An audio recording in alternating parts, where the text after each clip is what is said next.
G'day, Steeler Nation Australia. G'day, Steeler Nation worldwide. Welcome to Steeler Nation Australia. My name's Mark Davis, and welcome to another post-game review where we look at our Steelers and we try and figure out what happened yesterday. Hopefully, a lot of you guys come in and ask me a lot of questions. I do have a bit of some talking points to go through, and sometimes I get off a bit off track, and I go, we talk about Herbert, then I talk about Big Ben. I'm all over the shop, so. Hopefully I can kind of, get things in line, but I appreciate everyone coming in from all around the world. Firstly, I want to start off with thank you to everyone coming to the live streams. It's so much fun. It is so much fun. Excuse me, having a few beverages, watching the game in my bedroom, putting the TV on, talking to you guys from all over the shop. It's awesome. Australians, New Zealanders. Americans and lots of American people come into the stream, and it's great fun to see. And there are certain things I'm working on. I'm trying to I'm using StreamYard right now, and to be honest, it's probably the easiest thing to stream and get the content out there. I do want to try and maybe use OBS Studios, but it's so advanced. It's like a new language, and I want to try and maybe work into using any the play clock there or the time or the actual field. But I don't want to see the play or know the play before it happens, because I'm a fan too, and I still want to see what's going to happen with the game. So I'm working things out. It's a progress in motion, in the works, trying to figure out what the best way to stream. Get your comments. I can click a comment here if it's even my own one, right? Here we go, Steelers. It's so easy to do that. StreamYard is very simple to get the content that I want to produce. However, I can't figure out a way to put the game, the game cast from Yahoo, the NFL, without it's ruining my reaction, and that's why I'm doing it. So you guys can have a bit of a laugh when I go super crazy when we score a touchdown, or super mad and crazy when Herbert runs for 50 yards and then Cameron Hayward tackles him, So yeah, thank you to everyone for coming in. You could watch the game. You could watch anybody else. It's just for entertainment value. It's just a lot of fun to do that. As our first good friend of ours, Patricia comes in, go Steelers, and hi Mark. It's great. It's so easy from you guys being all around the world to come into the chat and into my living room or whatever and say, hey, what's going on? How are we? Big day yesterday. Massive day. I really don't even know. I know I have to start, but I think we have to start with giving congrats to the Chargers. They were favored to win this game, but we gave them a bit of a heart attack as well near the end. We got up by 3 points. Herbert, I can't believe that Herbert ran 100 yards on the rushing game at all. That's can't happen as a quarterback. You don't want the quarterback to run over you like that. The Chargers took advantage. As I'm watching a bit of the highlights now, the Chargers took advantage over our weak defense. We had guys in there we'd never even seen play before. Carl Joseph, number 50, Delonte Scott, Derek Sutska in there again. We're missing some key players like Joe Hayden, TJ Watt, Minka, Trey Norwood gave a big play. Number 25, Witherspoon, he got beat down. We all got beat down on defense. The defense was not good. The defense was subpar. As they're giving up 3rd and 13s, or giving up all those kind of things. It was terrible. It's this game. This game reminded me so much of that playoff game a few years ago. Is it 2017, where they versed the Jaguars, and it was up and down. It was like 45-42.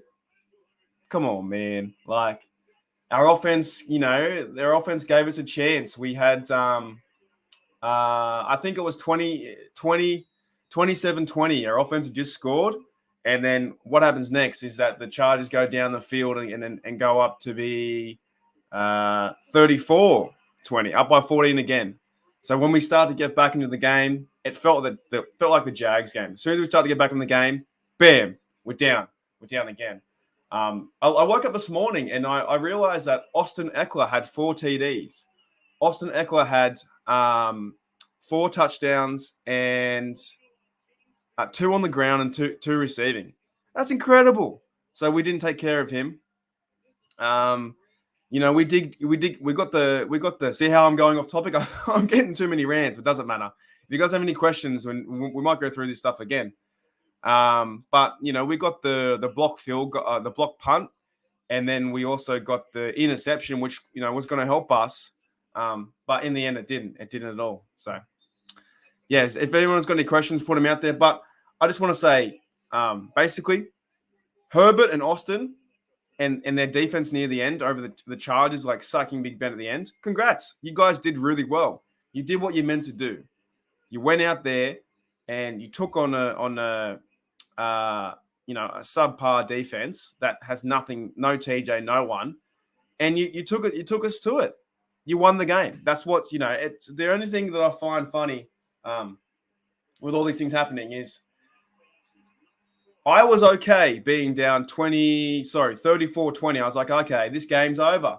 There's like 8 minutes left. There's 9 minutes left. The game's done. We tried our best. That's where my heart was. I was like, all right, we're cool. That's it. And then we start to come back.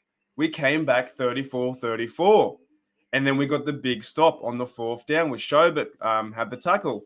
And this is where I think what leaves me with like a bit of a bad taste in my mouth. We get the ball back 34-34 with three and a half minutes to go. And the offense passes it 3 times in a row. And we run off 22 seconds. Not once did we run the ball. And people could say, yes, that might have been a flag for Deontay. They said that the ball was uncatchable. And in my mind, that flag, the ball was uncatchable because he was being pushed away. So don't even get me started on the referees. It's ridiculous. These refs in these games are just ridiculous. But yeah, it's 34-34, 3 minutes and 48 seconds to go. What I would say is, to some of the Fire Tomlin fans, this was the point what I would agree with. I'd say you have to run that football and let that clock go down. So time management was not good. I don't care if you don't get the first down. You run it 3 times and you let that clock go down to 2 minutes or something like that. And even so, I think you have a better chance getting the first down. Now we had no Najee at that time. But you threw it 3 times. You got Washington out to the edge. I think he was 3rd and 3. And then you went on the 3rd and 3 pass. You went to DJ almost near the end zone. So you don't want to score too fast. Like, wouldn't you want to pick up first downs first to run the clock down? You have overtime. Overtime was going to happen regardless. It was 34-34. But you gave the possession back to the Chargers with 2 minutes and 30 seconds left. And as John Roberts, our cowboy from out west, he comes in and says aloha. Now he's visiting Hawaii. But John said yesterday, we let the Chargers score too early, and we did. When the Chargers got their possession back, okay, after that field goal, somehow, some way, we were up 37-34. I don't know. It's honestly, when I was calling the game yesterday and watching it, I was forgetting most of it because in that fourth quarter, the Steelers scored 24 points and the Chargers scored 14. That's 38 points. 38 points in one quarter. That's like a college game. That's how crazy it was. So, and also I just seen the highlights now. There was one opportunity as well where the Chargers go up 24-10, offside on Sutton. They said that Sutton was offside. Very reminiscent of the same play with Joe Hayden. I don't think he was offside. I really don't think he was offside in that opportunity. They missed the field goal, 24-10. It could have been a different game. But these things happen up and down all the time. And even John says here, I believe it was momentum we had with passing at that point. They stacked the box with the rookie line. There was no way we could have run. Yeah, I agree too. It's hard because with this game, if you can run that ball and waste the time down, go for a field goal and give them less chance. But I think you could have even ran the ball to get first down. And I know I'm just saying this because I wish it would have happened. But I wish it did happen so we get first downs, make them use their timeouts, kick the field goal, and they might have no timeouts, and they might have, what would they have, like 40 seconds, 50 seconds, something like that. And then it's harder for them to go score. However, what did happen is the Chargers had their possession, down 37-34. Within 3 plays, they go down to score 40, what was it? 41-37. Man. And you're like, what happened? How? How did that, how did that happen? And I see Najee here too. But let's go through, let me just give me 1 second. I'm just going to go through some of the stats, guys. We'll go through a bit of the stats. Just hang around for 1 second.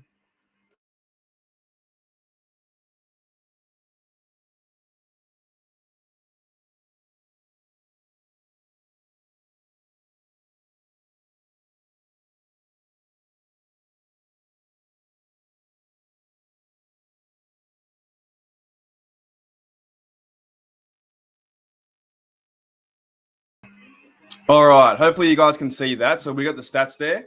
We'll go through some of the stats on both sides, and we'll try and see if this paints a picture for our Pittsburgh Steelers and what happened yesterday. And then we'll start to wrap it up and get into what can happen in the future in the next few games. And I'm not done. The hope end isn't over. And also I'm going to address the how dirty I think the Chargers played too. Let's start with the stats though. So we'll start with Big Ben. I thought Big Ben had an okay game.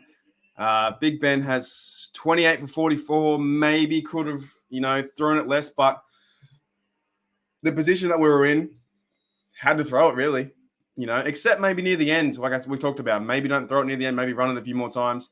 3 TDs, 270 yards, 3 sacks. I thought Big Ben played a pretty good game. Najee Harris ends up getting knocked out, then comes back. 40 yards rushing, 1 touchdown. I thought he played, in front of this O-line, probably the best he can play, really. Let's be honest. Every week we hope that he can crack one. His longest run this year is 20 yards.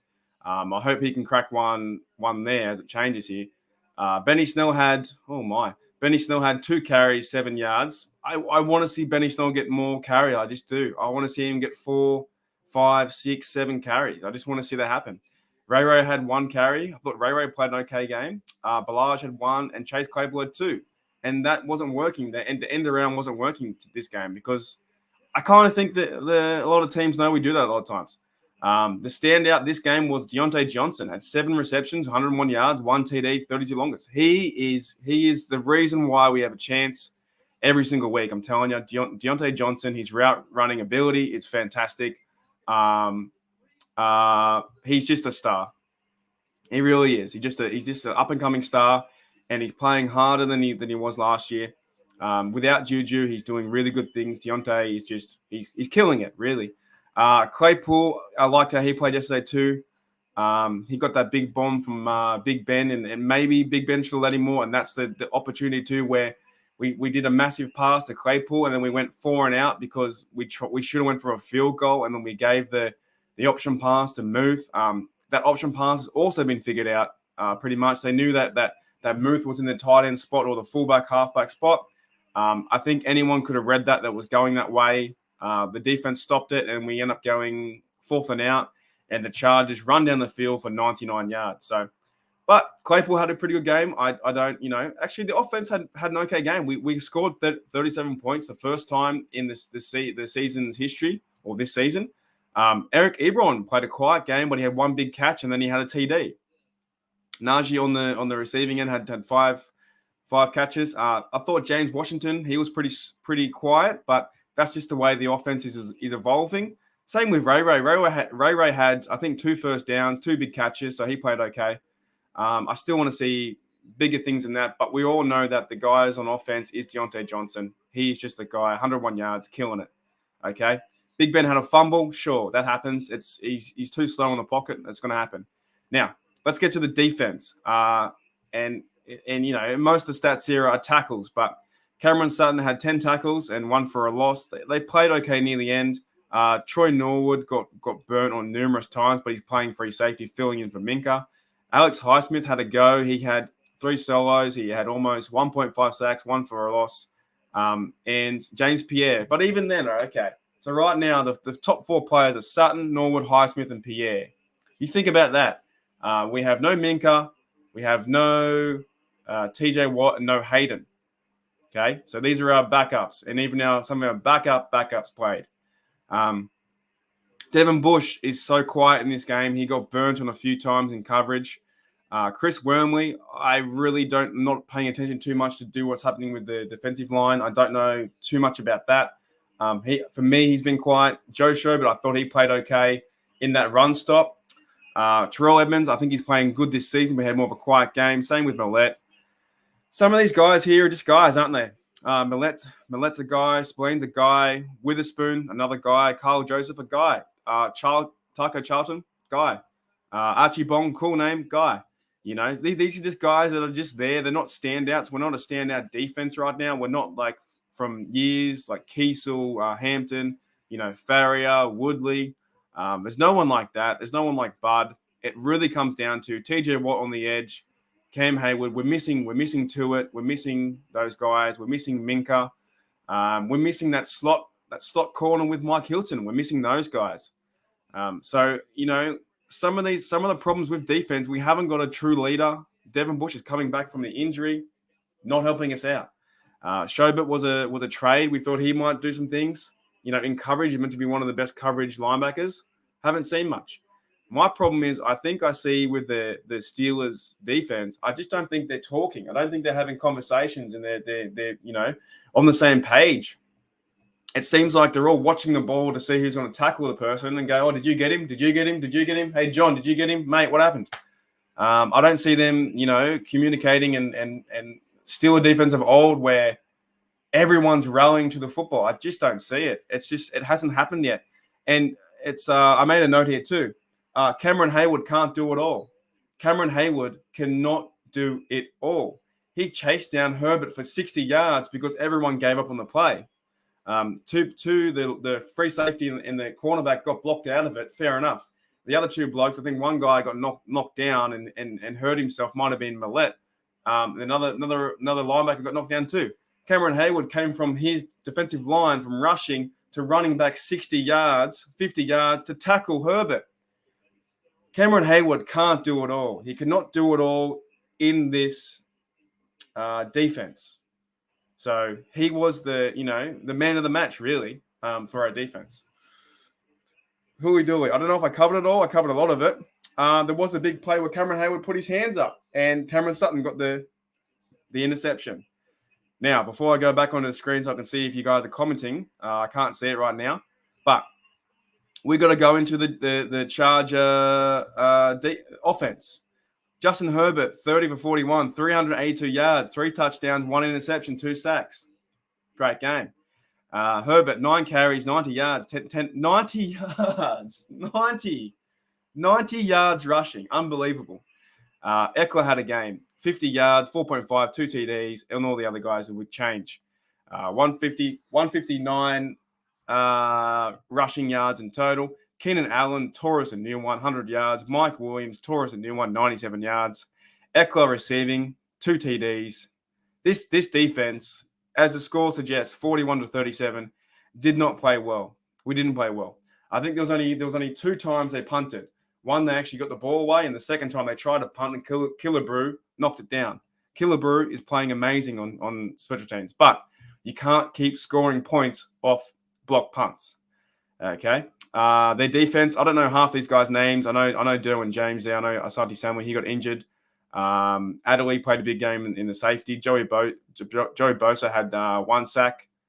I'm not going to go through all those names. 1, I don't care. 2, it doesn't affect us. All right, so I hope you guys enjoyed those stats. Let me come back to the chat. Sweet, and we got some comments.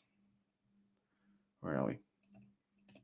Yeah, so we don't have to really talk about the Chargers that much, like with their defense and who made plays. And, you know, the more I watch this game, I really only have time I have the energy to bring on, you know, just to follow the Steelers. I don't care. I don't care about who we're versing. I don't think it really matters. Like, you could do matchups like next week. You have Jamar Chase versus, hopefully Joe Hayden. Great. It's a great matchup. But I don't care about the other side. I just care about what we can do as a Steeler unit, and we have to play better. That game was so up and down, like a roller coaster, up and down, you know. So John says here, I agree. It's frustrating. At some point, we need to have a balance on both sides. So far, it's been injuries on offense, and this week, injuries on defense. which really, really hurt us. I agree 100%. And the thing is that it's so frustrating because we were winning at one stage. We were winning 37-34. That's what hurts me the most. I was okay. Being down by 14, and in the live chat, we'd talk about what our favorite foods are. What do we want to do in life? What's our favorite color? Shit like that. I was okay being down like that. And then we started to come back. Like I couldn't even imagine seeing that blocked interception by Cameron Sutton, lays his body on the line, jumps over, catches it, and I will bring this up next. He got headhunted by another Charger. And then it's 34-34 as Muth goes in on a great screen. Dan Moore Jr. runs to the side, blocks there. Kendrick Green also does a lead block too. They do it that fast. There's no flags. 34-34. And then we start to get back and on the defense, and Schobert gets a big tackle. Then we get the time, and we get the Chris Boswell's money. He's one of the best kickers in the league, maybe second best to the other guy, the other Raven. Yeah, that's what I want to say on that. And then I'm going to talk about for the last few minutes, and then we'll talk about the AFC stuff coming up. It's going to be great. But Patricia says here, Cam is awesome. He is, but he can't do it all. That's it. He does need his buddy there. He needs his Tuitt. I don't know what's going on with Tuitt. I don't think anyone does. Is he injured? Is it to do with his loss of his brother? Does he not want to play football anymore? Is he not the drive? Don't know. The only way you would know is to find out his phone number, and if you were his friend, to give him a call. Other than that, I don't know. But guys like Bugs and we miss like Davis and we Mondu, they're just not cutting it. Wormley, they're not cutting it. They're just guys. We haven't got on that defensive line. We haven't got the two big brawlers, Cam and Tuitt. You watch Tuitt, and I might even do this today. I might treat myself to watch a few games from last year to find a Tuitt game, because man, he could really push that pocket. Stephon Tuitt, he really can. So yeah, the next point I want to make is I want to talk about the dirtiness of the Chargers. Okay, there was two hits, and we'll start with the Cameron Sutton one, because that was probably the less dirtier option in my opinion. Now Cameron Sutton, the ball's been tipped. It goes sky high into the air, as high as you can go. Right. First of all, give Cameron Sutton props for looking that ball down, catching it, and then having the awareness to try and maybe get back up and run a little bit. At the same time, though, how it's dirty is that the Charger who came in, I don't know his name, I don't care. He should just be fined and then miss a game. But he come in with his head to headhunt him, to headhunt Sutton. You have all rights to make that tackle, but you don't need to do that in a way where the Steeler player is almost half on his knees, half standing up.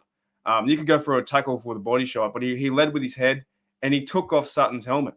Now, Sutton didn't get concussed, but he definitely got injured and hurt. I didn't like how these Chargers were really, playing some 1970s football, trying to headhunt people. And as we get into next, I'm telling you, whoever that bloke was who took out Najee, you're disgusting. The way that hit was, when you first see it and you think, oh, Najee got hit. Oh, it's just a big hit. No. Watch it again. The hit on Najee when Najee got concussed. The Charger, I don't care who it is. The Charger who hit Najee led with his elbow. He was like playing like WWE or WWF, like old school wrestling. The way that he hit him, he had his arm extended and he's cocked his elbow out and like led with his elbow. You don't do that, mate. You just don't do that kind of style of play. I think he needs to be fined. He needs to miss a few games. The way you tackle in this league is the way that Troy did, or, the big fellas like James Harrison, like body, like use your body against their body. And even so, I think he was second man in. He wasn't even the first man in to get in there. He was already being held up. And as Najee's going through the air or falling to the ground, he headhunts him, uses his elbow to knock him out. And the besides him being concussed and getting injured and thrown out the game, which he's our best player, we didn't get a flag for that. There was no flag, and this is why it's so inconsistent, because you could walk past Tom Brady with your coffee in the locker room and go, oh, sorry, mate, and spill coffee on him, and you'll get a flag the next day. These refs are so inconsistent, and it's so hard to watch from being Najee being knocked out when on the field he gets knocked out. So where's the flag? If you see a player get knocked out, something happened to him to warrant a flag. Pat says here it was so dirty and I didn't see a flag. I don't understand it. Now, we're already down by 14 points, and I think we end up scoring in that drive anyway, or we got points. It doesn't matter. That player, they need to send a message to the Chargers because it was dirty. And then a few plays later, Sutton gets injured. But there was even one play before that too, and I don't know who this bloke is too. We don't want to name and shame. We just want to say, Chargers, you're a dirty team. Because this is the third time, was actually the first time I saw it was before these two hits. Najee was going to the ground and another player, another Charger, come in like a rocket and threw his body at him, and Najee's leg twisted a little bit. It twisted. But the play was over. It was already done. It was already like done. Play was well done. The player come into nowhere. Najee was going to the ground. He had two people on him, and the Charger come in to try and hurt him and, get done. As I have an interruption here from my mate, Dylan Ferguson, my Aussie mate. Thoughts on a playoff, Mo? Oh, it's growing. It's growing, mate. I'm growing this, Mo, for Movember, right? But if we do make the playoffs, yeah, let's stuff it. You do what the NHL hockey guys do. You grow it until you lose. So hopefully, we can make the playoffs. Or actually, no. Before we get to the playoffs, we've got to win a few games. So we'll end on that. The Najee hit was terrible. How you go watch it again, it makes you feel sick. It makes you feel like the headhunting that Vontaze Burfict used to do to AB. And we hope that Najee is okay because he's and you even saw Najee on the sidelines that he was a bit pissed off and upset because he's a winner. He wants to play this game. He wants to win. And that's why it sucks because these Chargers were playing us super hard and they were going out with malicious intent to hurt us and to send us off the field, As I've got, and g'day N1 Ballers, I believe you're a Charger fan. G'day, mate. How's it going? Let me know let me know if you're happy with your Charger win, if you have any comments and stuff like that. But yeah, to bring it back to Dylan's point with the AFC and the playoffs, we have two big games. We have two big games with the Steelers versus Bengals, Steelers versus Ravens, right? If we can win these two big games coming up, we're back in it. We're so far back in it. If anything, you want to lose this game. You want to lose versus the Chargers because it's going to wake you up a little bit. It's going to wake you up and say, okay, we didn't have our stars, had no Minka, had no TJ, no Loudermilk. Even Loudermilk was playing pretty good. He played as a rookie. He's playing pretty well. There's so many people out. We had Dotson out. Dotson was out too, the guard. He might be out for a while. I'm not even sure what his progress is. JC Hassanauer came in there as guard too, and he went out. Like, what are we doing? Like, how many people want to go out? It's crazy. So the thing is, we got to rest up. And I thought Big Ben played one of his best games. He wants to win, and I think don't jump off the train. We're still part of it. We're still only one game or two games out. We're one game out of the wild card now. The AFC is incredible. The Tennessee Titans, they lost again yesterday. The Buffalo Bills lost again yesterday. So things are starting to even up. The Ravens and Browns just won. The Browns just beat the Browns just beat the Lions, right? The Ravens just beat the Bears. That was terrible. I saw the Bears game and I was like, you had a chance to win. Andy Dalton to win, and then Huntley came back with a minute to go and then beat them. I don't know. Yeah, and my mate Elijah comes in and says, mate, man, you were funny as yesterday, dude. That was some funny stuff. The spirits from Alfie and Harold from Neighbours was great. N1 Baller says it was a good game.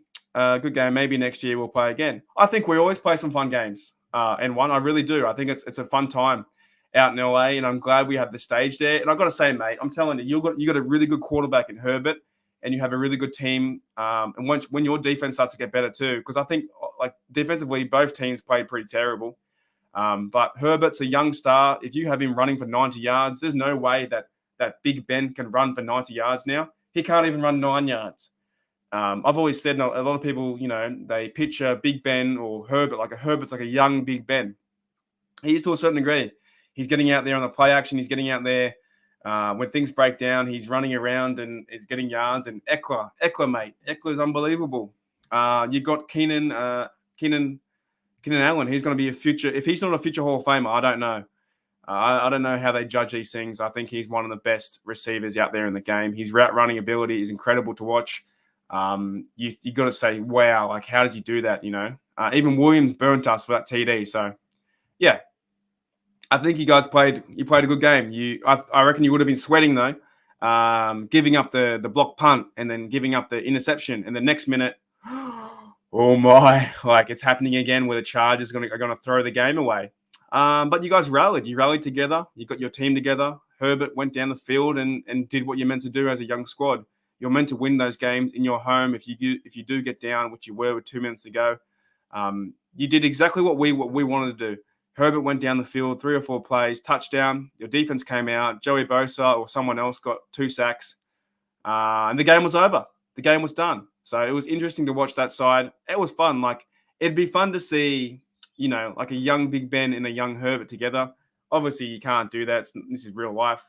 But, yeah, I wish you guys luck. Like, I think you guys got a hard division too with the Chiefs. I think the Raiders suck. I think they're terrible. And I think the who are they? The Broncos. They're just average as well. So I think the Chargers had a chance to maybe go for a 7th or a 6th seed, and they're currently in their playoffs. So yeah, if anyone's got any more questions, I'll start to wrap it up. Holy dooly, it's been 30 minutes already. I can't believe that. That's crazy. Yeah, but look, to end it, it's not a weird feeling. It's a damn, that sucks kind of feeling, like you had your heart like, oh, whatever, the game's over. We losing by 14, 17. We hadn't come back in history for 230 times being down by 17 points in the fourth quarter. We haven't won. And then you're up by 3 points. You're like, can we get this victory? And the one time we needed our defense to stop everyone, it just didn't happen. Herbert. And the thing is, if you're a betting man or a stats man, you would have put faith on the Chargers to win that game anyway, to be honest, because they had run down the field every single time. 41 points is terrible. 37 points should win most games. Shootout, we didn't expect a shootout, but it happened. End one says here, just curious, would you keep? You know what? I talked about this yesterday. I would. I definitely would. I think there's no one better than Big Ben in this offense at the moment. Let's put it that way. Mason, no. Haskins, no. The other bloke, Dobbs, no. I don't want to pay $1 trillion for Aaron Rodgers to come over. I don't want Cam Newton come over or anyone like that. I would just say this year and next year, keep Ben and then maybe develop a quarterback into the future for 2023. Because what's exciting about Ben can still do it. He's still at the age where he's so savvy. Yes, he's lost a bit of touch on his arm, as we saw with that Claypool, big drop. But next year, hopefully we can maybe rebuild some of the offensive line and maybe get him a real number one receiver. Not saying that Deontay Johnson isn't a number one; he's pushing towards that way. But maybe we get another receiver in there if we get Juju back or whoever, and get some more key pieces on the defense. Maybe we also get some pieces. Maybe look, this is Bush's year. What's Bush gonna do? You know what I mean? So Big Ben's coming back, and we're working through. Some say, oh, it's a miss year, it's a whatever year, it's a tank year. The Steelers franchise doesn't do that, no matter what. We just don't do that. We would probably, fight to go 8-8, and then work through that. So Big Ben, hopefully he can come back next year. I think we still have a chance for this year too. It's really going to depend on these next 2 games. Now, here's the key. If we do lose the next 2 games versus the Bengals and the Ravens, this season, statistically, is probably over. Being down, what would that be? 5-6-1 or something like that. Yeah, 5-6-1. Be very hard to get back in that motion, and also giving those victories to the AFC North will be hard. If we win though, which we can win, have Watt back, those kind of guys back, Minka, and Minka's a star at the moment with all the tackles, and Watt was just key to the pass rush. And the best thing we didn't do to your bloke, N1, was that we didn't contain Herbert. I saw a few times, number 50, he's new. Delonte Scott. He's from somewhere. I don't know where he's from, but he's from the practice squad. He hasn't even played a game yet. And him and some other blokes were just over pursuing the lanes, over pursuing time in that pocket. There was no contain. There was no like, okay, I'll fill my role and fill the gap here. You could see that Justin Herbert, like, even if he wanted the pass, he didn't need to. He was getting out of those running lanes and saying, okay, you're going to give me 10 yards? Bam. The linebackers were so hitched on their man that they were playing some man coverage. And I was like, what's going on? Like, okay, another one where you send 4, so much man coverage, the 4 can't get to it. The only guy really trying was Hayward in some stance. Highsmith was getting, double covered on the edge. The other guy, Derek Sutsko on the edge, what was he doing? He's just only a guy. So then Herbert, your mate, was just saying, you're not gonna cover me or put a spy on me or contain me or a delayed like middle linebacker watching, seeing what I'm gonna do. Boom, see you later. Herbert runs away. So yeah, I'd be excited if I was you to have Herbert. It's going to be ups and downs along the go, but yeah, I'd be really excited to have him there. Anyone got any more questions? Or I think we might end it, eh? I'll field one more question or whatever you guys have. In any question, it could be about charges if anyone's still there. But basically, I think I covered everything I wanted to cover today. The refs suck. Herbert played well. Cameron Hayward can't do it all. And pretty much, one last thing is where's the O-line push? There's no push for the offensive line for Najee is a fantastic back. And he still hasn't in 11 games, he hasn't cracked one for over 20 yards. Where's the push? Where's the second level? We're just not getting it. N1 says here, you guys should have QB spied. I don't understand how we didn't. Like, you got to change that, defensive structure throughout the game. Like, I don't even remember the last time, maybe it was Lamar Jackson running on us, but giving a quarterback 90 yards or 10 yards average, it just gives you better field position every single time. So you would have been laughing. Like, you would have been so happy to see, put him on your fantasy, or even that if they're playing man coverage, and obviously Trey Norwood, the 7th rounder and the safety, he's there too. And you're like, well, he normally, he needs help from his other bloke, Edmonds. Everyone needed to help everyone. It just didn't seem to happen. We missed that veteran leadership from Hayden too.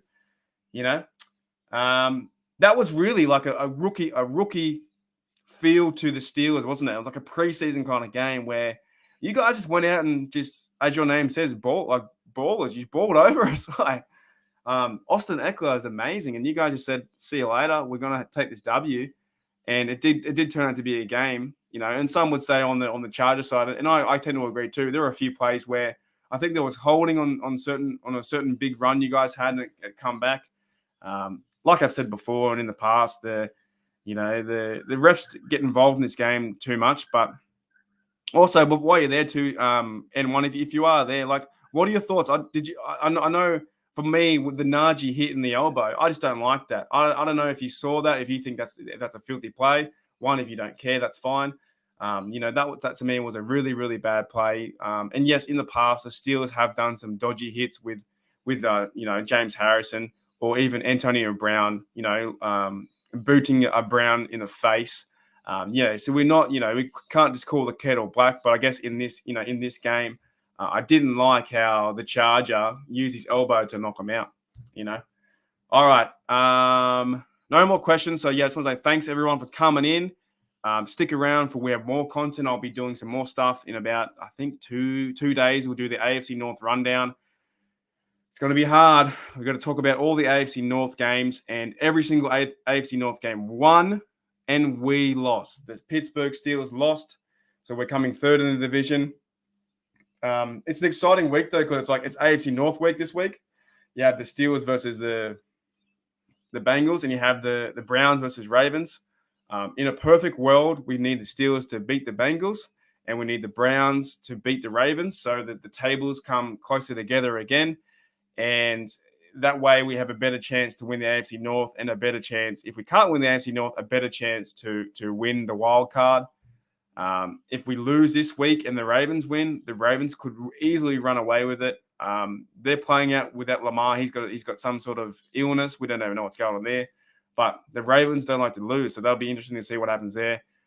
Those two teams snuck away with a victory, with 3 points with a victory. So, yeah, it's going to be a very, very interesting week. But don't lose hope. Don't lose hope for this team.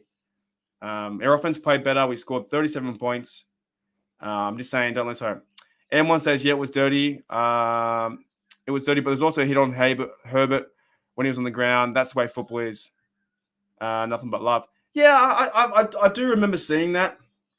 So, and I guess I am biased, and you could be biased too towards the other hit, but Cameron Hayward apparently punched him in the ribs. I don't know if I see it that way.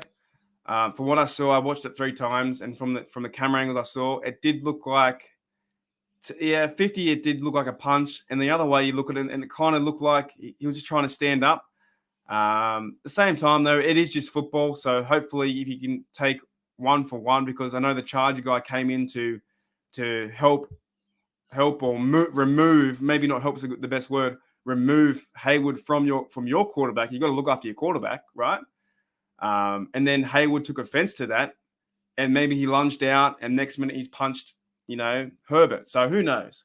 The only thing I just didn't like that hit on Najee, because he was already going to the ground, and you can see that there is malicious intent to raise and cock the elbow into his face, and he gets knocked out.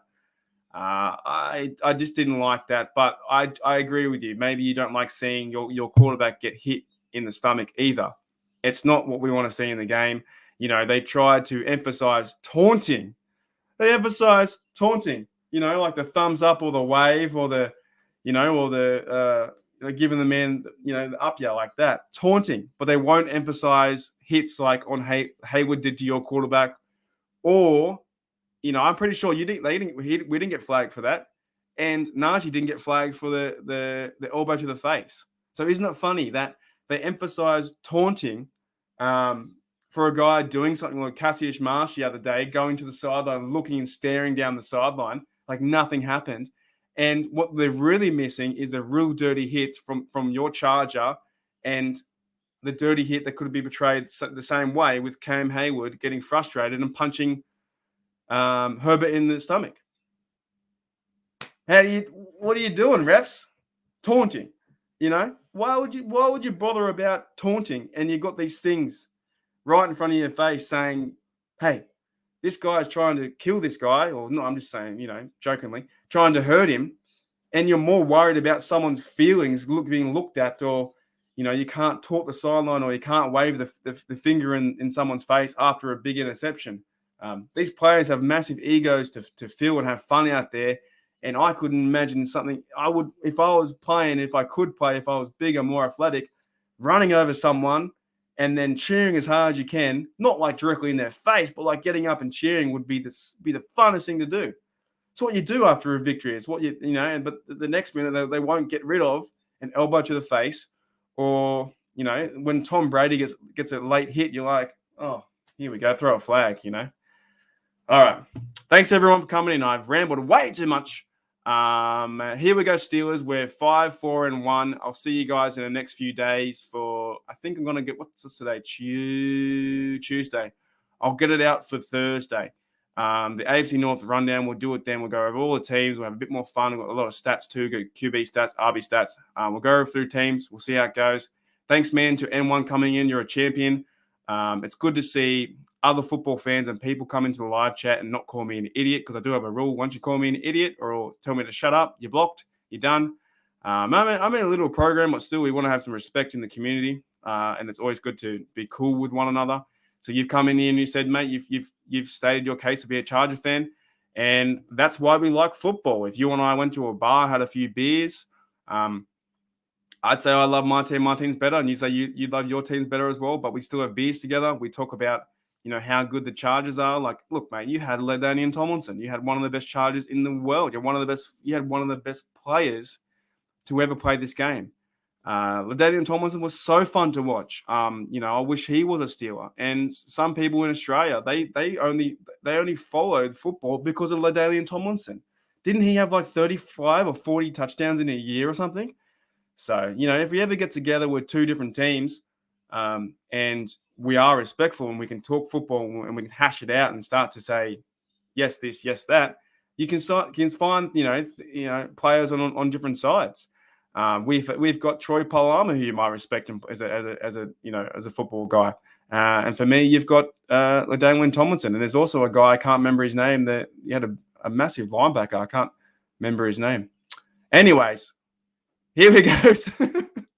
That's for another day. That's for another live stream. Here we go, Steelers. Here we go.